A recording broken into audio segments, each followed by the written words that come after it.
welcome back to my YouTube channel. I am so excited that you are here and I hope that you are having an absolutely fantastic morning, afternoon, or night, whatever it is for you when this video finally reaches you. Today's video is going to be an interesting one.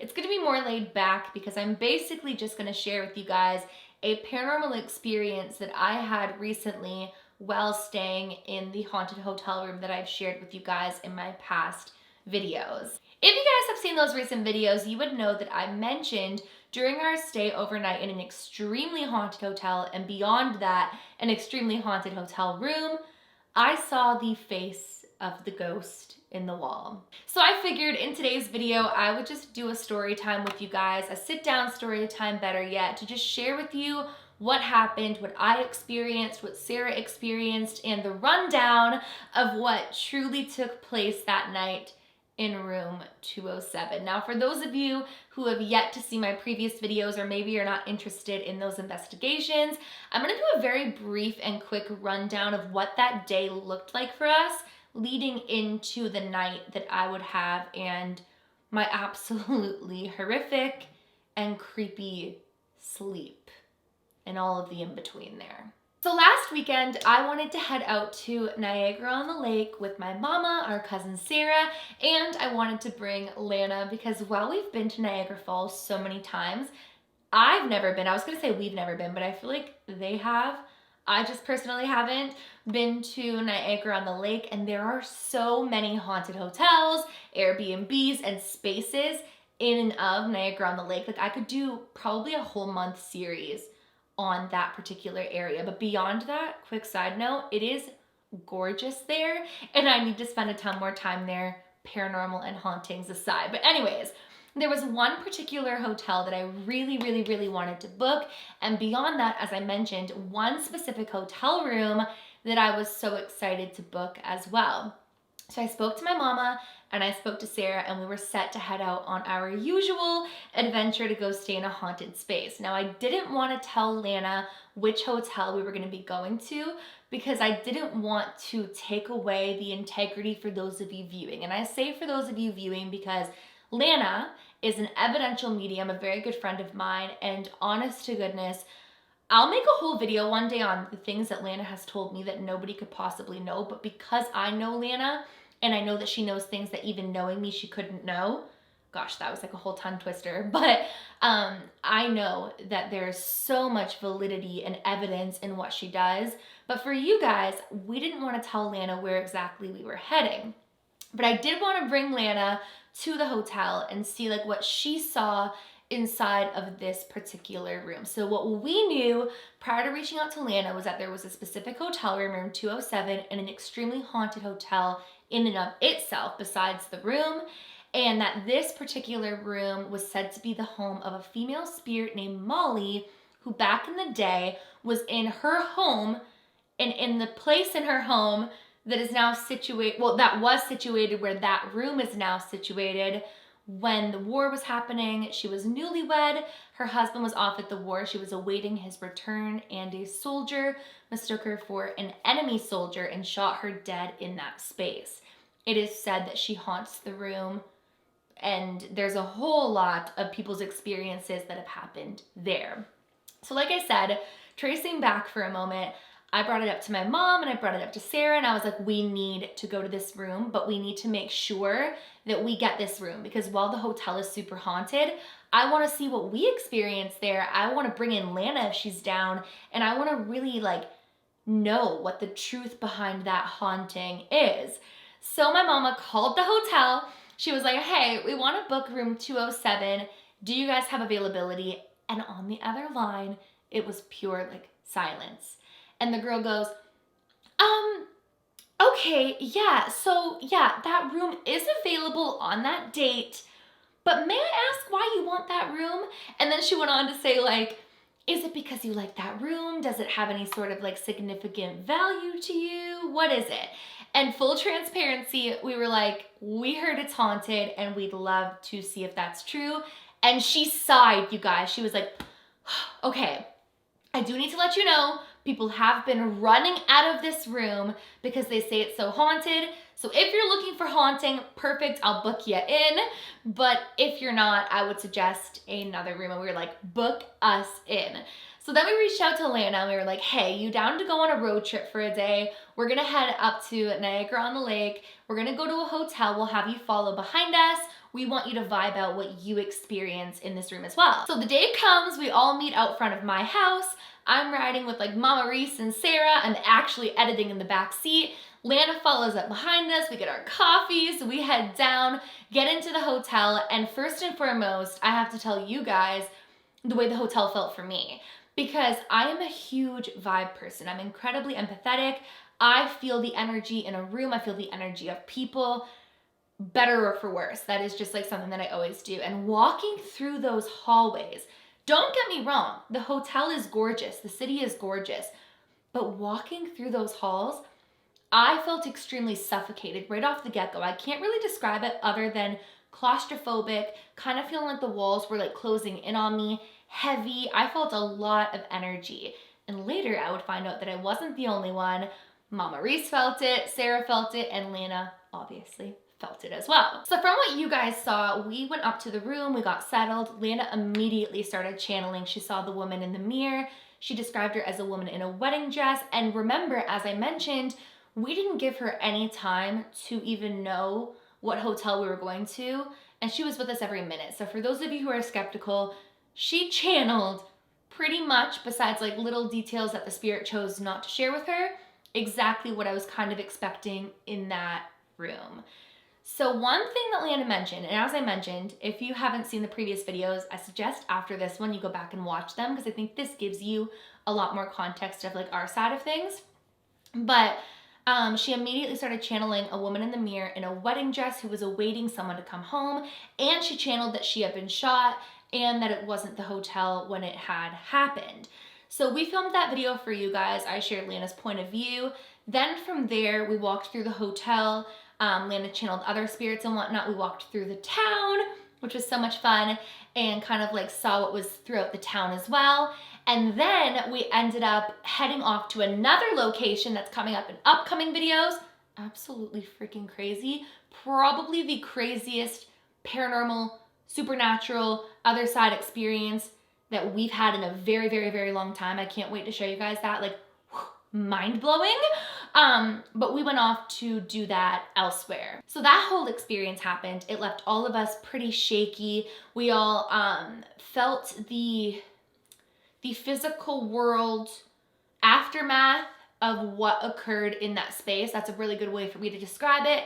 And then after that, Lana actually decided to head back home, and Mama Reese, Sarah, and I headed back to the hotel to stay the night. Now, the initial plan was that I was gonna bring an air mattress and I was gonna sleep like on the floor in the room, which would have been perfect. There was like the perfect amount of space, but the room had a king bed and typical Hailey forgot the air mattress.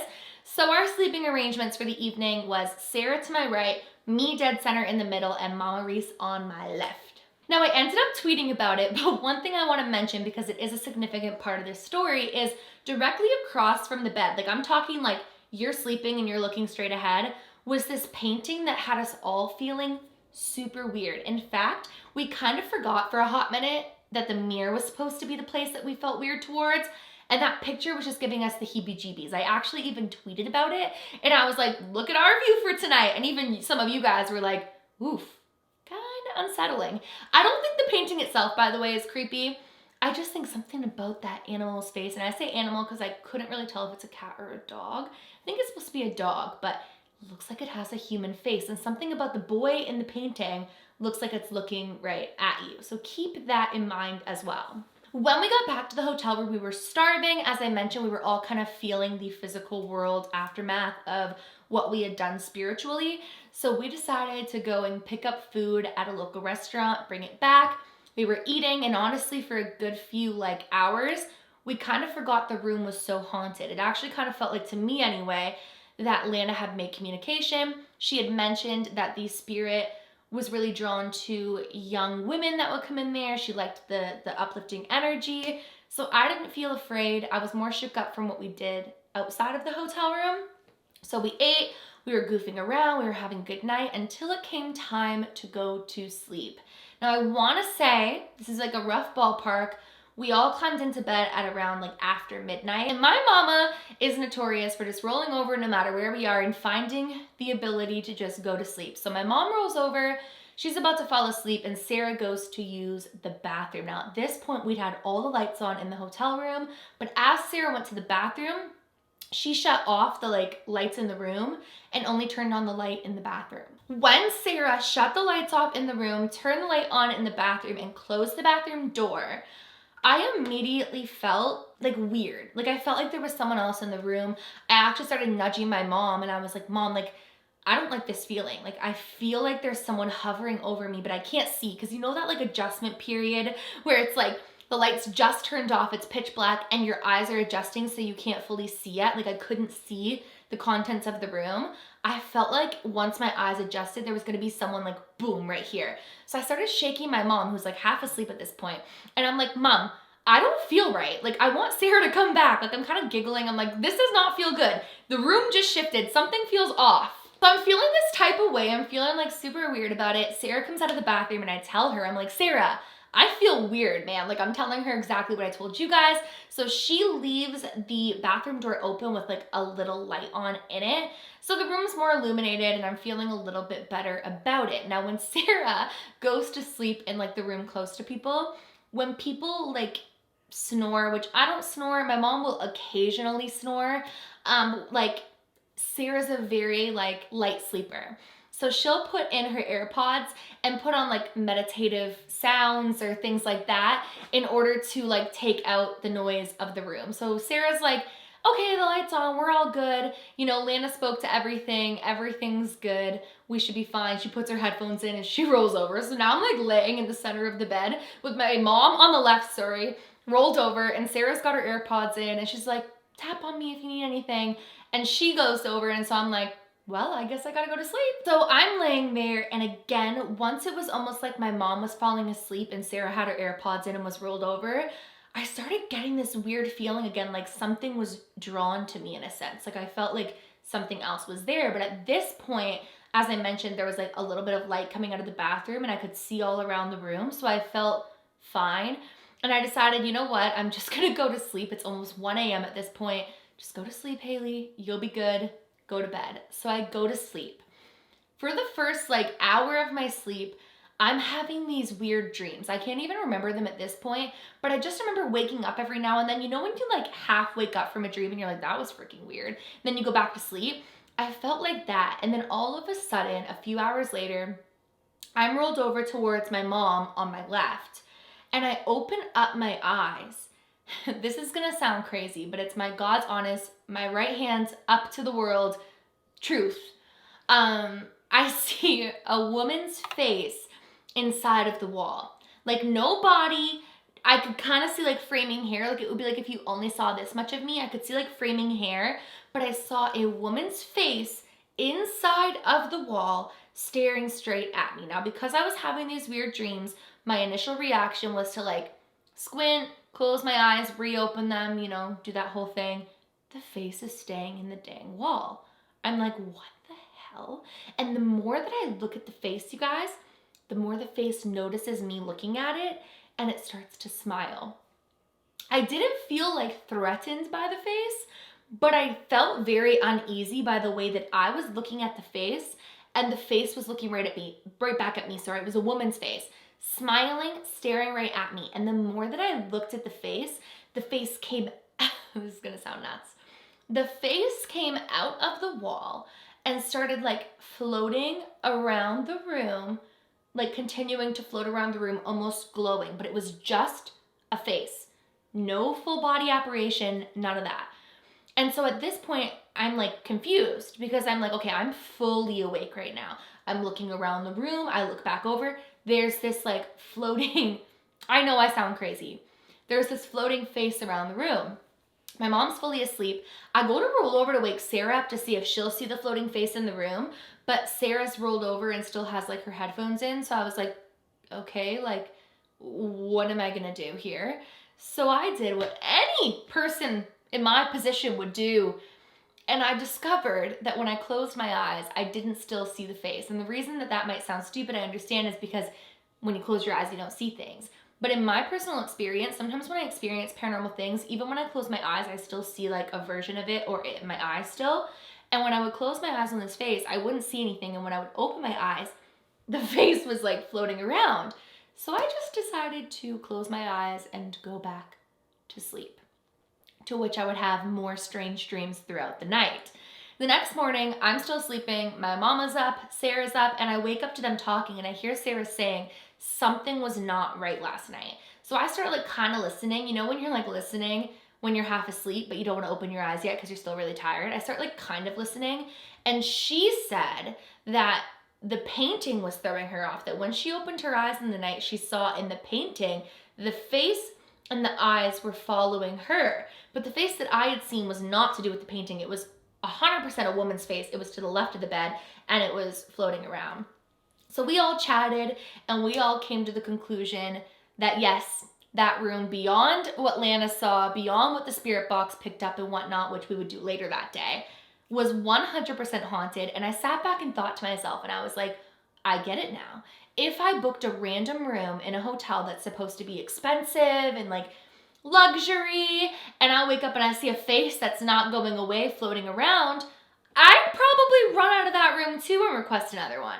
But because I was experiencing it in the way that I was like, wow, that's pretty freaking cool. So the next day, after like we'd spoken to Lana, we'd had that experience, we filmed the spirit box session that you guys saw. And that's why in that video, you hear me ask whose face I saw in the wall. So that's kind of like the full story of everything. But basically what I think is so freaking cool about this whole experience is the spirit box, active. Lana got the story even though she followed us there and we didn't tell her anything about it. And I saw a floating face in the room. And I know it sounds crazy, but that to me is like the coolest experience because nothing bad happened, and yet it was neat. We got to confirm that yes, room 207 is as haunted as they say. One thing I want to conclude on is that when Lana spoke to the spirit of Molly, she wasn't believing that her husband was on the other side and she is remaining trapped there, which hurts my heart. It really does. Anytime any haunting consists of a spirit who feels as though whom they're looking for is still earthbound, but yet they've crossed on, my heart aches because I imagine myself thinking that someone I dearly love is still here and being stuck here for hundreds of years or however long, waiting for them when they've crossed on. And if I were to cross on, I'd be reunited with their soul. So that is one thing of this that is not cool or interesting. But I thought I would share with you guys my experience with the spirit of Molly. I'm assuming it was her. As I mentioned, I didn't see any body, so I don't know if she was in a wedding dress or whatnot. But I saw a freaking face, you guys, that would not go away. I would say if I had to guess, it was probably around 10 minutes that I saw this face floating around, and I feel like it would have been longer if I hadn't have closed my eyes. And a part of me regrets not using my voice and being like, hi, or whatnot. But when you're half asleep, you just don't fully think like that. So that is my experience. I hope that you guys enjoyed this paranormal story time. I know it sounds crazy, but it is my truth, and I think it's pretty cool, so I hope that you guys enjoyed it. If you guys are new to my channel or you are just not yet subscribed but you do enjoy my content, I would love it if you go ahead and click that subscribe button, and please give this video a big thumbs up if you did enjoy it. Remember, my loves, do all things with kindness, and until next time, I love you.